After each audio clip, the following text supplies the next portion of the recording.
Dünən gecə saatlarından başlayaraq yağan leysan xarakterli yağış və güclü külək paytaxtın bir sıra ərazilərində su basma və digər fəsadlara səbəb olub.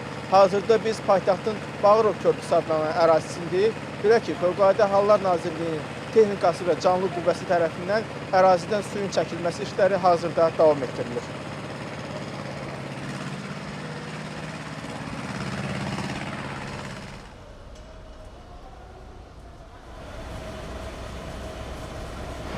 Onu az yaşlı olmaqla 31 nəfər ümumilikdə köməksiz vəziyyətdə qalmış vətəndaş təxliyə olunaraq təhlükəsiz əraziyə köçürülmüşdür və fasiləsiz olaraq bütün istiqamətlərdə tədbirlər davam etdirilir. Eyni zamanda paytaxtın Nəsimi rayonu ərazisində küləkli havanın təsiri nəticəsində çoxmərtəbəli binada eyvan hissəsinin qoparaq asılı vəziyyətdə qalması faktı da müşahidə olunmuşdur və həmin ərazidə də Nazirliyin qüvvələri tərəfindən operativ müdaxilə olunaraq tədbirlər davam etdirilir.